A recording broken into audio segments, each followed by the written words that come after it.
ৰাণুৱে এনেই হাঁহিলে। লাহেকৈ ক'লে, পাহাৰত ঘটি থকা ঘটনাবোৰ প্ৰায়ে মাধুৰী কয়হি। কেতিয়াবা শুনিলে আচৰিত লাগে। নানা ঠাইৰ নানা ধৰ্মৰ নানা জীৱিকাৰ মানুহ হেনো পাহাৰত থাকে। প্ৰয়োজনত একে ঠাইতে একেলগে আছেহি। ঠিক বানপানীত যেনেকৈ সৰু আশ্ৰয়স্থল এটা পালে গৰু ম'হ বাঘ সাপ সকলো একেলগে থাকে, কোনেও কাকো অপকাৰ নকৰে, মাধুৰীহঁত থকা পাহাৰটো তেনেকুৱা। দিনটোত বহুত ঘটনা ঘটি থাকে। পিছে সমাধানো হয়। কাজিয়া লাগে যদিও বিয়া সবাহ কিবা পাতিলে সকলো একেলগ হয়। বিপদ আহিলেও সহায় সকলোৱে কৰে। আমাৰ ইয়াৰ দৰে নহয়। ৰাণুৱে আৱেগিকভাৱেই কথাষাৰ কৈ গ'ল। ইয়াৰ দৰে কেনেকৈ হ'ব ৰাণু? সেইখন মহানগৰ, গাইগুটীয়া মন। মাধুৰীয়ে সাৰ ভগা পৰিশ্ৰম কৰি পইচা পায় কেইটা? তথাপি তাই শাহুৱেকক যত্ন কৰি ৰাখিছে। স্বাৰ্থপৰ শহুৰেকটোকো খোৱাই বোৱাই লগতে ৰখা নাই জানো? সেইবাবে সিহঁতৰ বিপদ হ'লে বেয়া লাগে। কাইলৈ সঁচাকৈ পাহাৰৰ মানুহবোৰৰ ঘৰ ভাঙি পেলালে সিহঁতৰ ল'ৰা ছোৱালীবোৰ কি হ'ব? ল'ৰা ছোৱালীবোৰে ইমান কষ্ট কৰি পঢ়া শুনা কৰিছে। চৰকাৰে খাবলৈ থাকিবলৈ ব্যৱস্থা কৰি দিবই লাগিব। মাধুৰীহঁত থকা পাহাৰটোত এতিয়া জীৱ জন্তু থকা নাই, একো নাই। চৰকাৰে মানুহবোৰক খেদি জীৱ জন্তুবোৰ ধৰি আনি মেলিবহি নেকি? জীৱ জন্তুৰ বাবে পাহাৰটোত একো খাদ্য নাই। তাতকৈ পাহাৰৰ মানুহবোৰক যেনে আছে তেনেকৈ থাকিবলৈ দিলেই হ'ল। কিয় উচ্ছেদ কৰিব লাগে? ৰাণুৰ কথাবোৰত খং আক্ষেপ দুয়োটাই বিদ্যমান। তাই নিজেও স্বগৃহ এৰি আহিয়ে মোৰ আশ্ৰয়ত আছেহি। তাইৰ মনটো অপাৰ ধুমুহা নিশ্চয় উঠা নমা কৰি থাকে। বহুদিন হ'ল নিজ ঘৰৰ মানুহে তাইৰ খবৰ ৰখা নাই। পৃথিৱীত সকলো সম্পৰ্কই নতুন ৰূপ লৈছে। আপোন সন্তানে বৃদ্ধ পিতৃ মাতৃক বাটত এৰি আহি সমস্যা বুলি, ককাই ভাই চিৰবৈৰী হয় সম্পত্তি ভাগ বটোৱাৰ সময়ত, কেতিয়াবা মানসিক কেতিয়াবা শাৰীৰিকভাৱে হত্যা কৰা হয় আপোনজনকো। নানা কাৰণ। সকলো কাৰণৰ এটাই নাম, স্বাৰ্থ। স্বাৰ্থত বিঘিনি ঘটিলে হিংস্ৰ হৈ উঠে মানুহ। স্বাৰ্থৰ লৌহ পাচিৰি ভাঙি সুখৰ দৰে উজ্জ্বল স্বচ্ছ স্ফটিক ধাৰা বৈ আহিব নোৱাৰা হৈছে। ৰাণুৰ দৰে যদি চৰকাৰেও এই মুহূৰ্তত কথাবোৰ এনেকৈয়ে ভাবিলেহেঁতেন, মাধুৰীহঁত থকা পাহাৰটো যদি অভয়াৰণ্যৰ অংশ হয়, অবৈধ দখল হয়, তেন্তে প্ৰশাসন বোলা বস্তুটোৰ ইমান দিনে অস্তিত্ব নাছিল নেকি? যোৱা 10 বছৰত এই পাহাৰত নতুনকৈ কেইবাটাও মছজিদ হ'ল, মন্দিৰ হ'ল, নতুন চুবুৰী, গাঁও হ'ল। এয়া কেনেকৈ হ'ল? নিৰ্বাচিত সময়ত পাহাৰৰ এই নতুন মানুহবোৰ ওচৰলৈকে ৰাজনীতিবোৰে ভোট বিচাৰি যায় কিয়?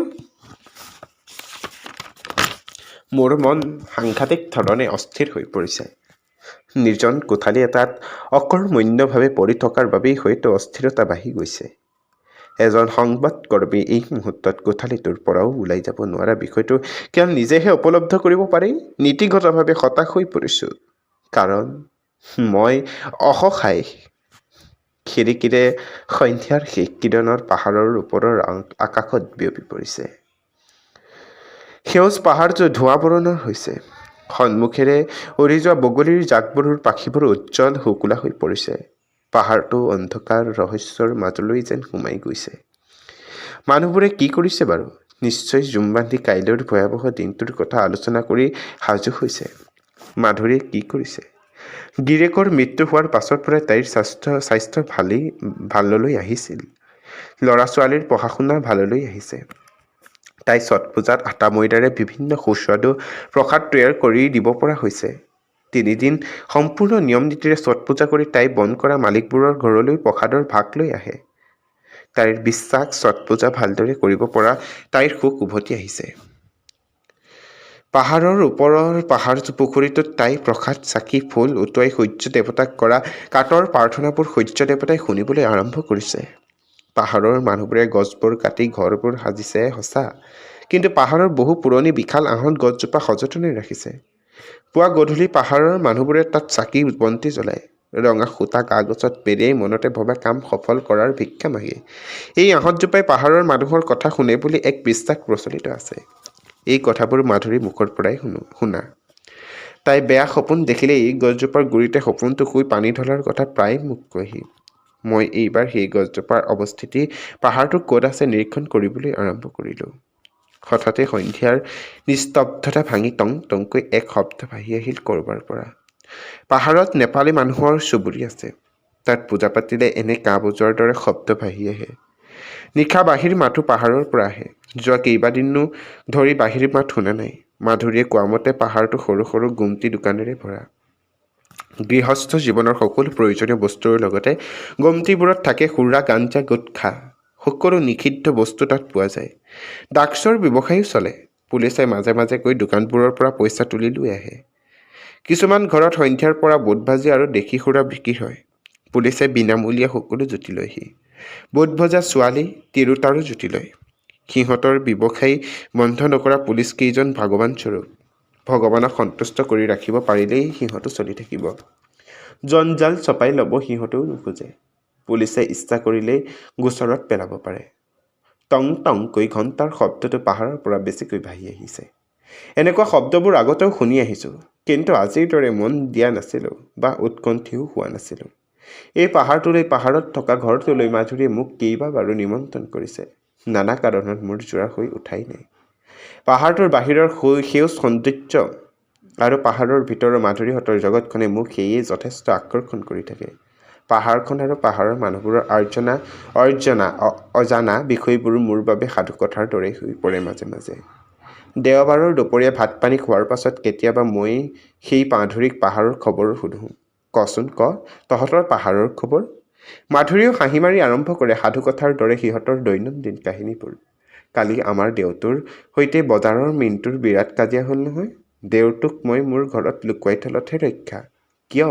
কি হ'লনো আৰু? মণ্টু কোন? মই তেতিয়া সোধোঁ। মণ্টু পাহাৰৰ তলৰ বজাৰত তামোল পাণৰ দোকান আছে। চোলাইও বিক্ৰী কৰে। তাৰ ঘৈণীটোক লৈ আহিল মোৰ দেউৰে সেই যোৱা সপ্তাহতে। তোৰ দেউৰৰ ঘৈণী নাই জানো? নাই নহয়, 6 মাহ হৈ গ'ল। দেউৰৰ বন্ধু এটাই বামুণী মৈদামৰ ৰেলৰে মালবস্তু গুদামত কাম কৰে। সি লৈ গ'ল। মোৰ দেউৰটোক সদায় মদ খুৱাইহি, চিকেন খুৱাইহি। এদিন সি নিচাত থাকোঁতে বন্ধুটোক ক'লে, বিমলাক মই লৈ যাওঁ দে, তাই মোক বৰ পচন্দ কৰে। দেউৰেও নিচাতে কৈ দিলে, যা নে, তই মোৰ দুষ্ট। ৰাতিপুৱা শুই উঠি দেখি বিমলা নাই। যেতিয়া কথাবোৰ আমাক কৈ তৰ্জন গৰ্জন কৰিলে, আমি বুজিলোঁ লাভ নাই। তোৰ দুষ্টে জবৰদস্তি বিমলাক নিয়া নাই, বিমলাইহে তোৰ দুষ্টক লগত গুচি গৈছে। মাধুৰীৰ মুখৰ এই কাহিনীবোৰে ইমান সহজ পথ এটাৰে গতি কৰে যে মই অবাক হৈ যাওঁ। ভাৰতীয় আইন আদালত, ধৰ্মীয় আইন আদালতে স্পৰ্শ নকৰাকৈ এখন অন্য পৃথিৱী নিজস্ব মৰ্জিত চলি আছে। যিখন পৃথিৱীত স্বামী স্ত্ৰী, ডেকা গাভৰু সম্পৰ্ক, যৌনাকাংক্ষা, পৰিস্থিতি আৰু প্ৰয়োজনত সৃষ্টি হয়, শেষো হয়, সহজভাৱেই সকলো ঘটে, মাৰপিট হয়, আকৌ শান্ত হয় সকলো। পিছে এতিয়া কি হ'ব? মাধুৰী মূৰৰ চুলিত তেল সনাৰ বাবে আমেজত চকু মুদ খাই আহোঁতে মই সোধোঁ।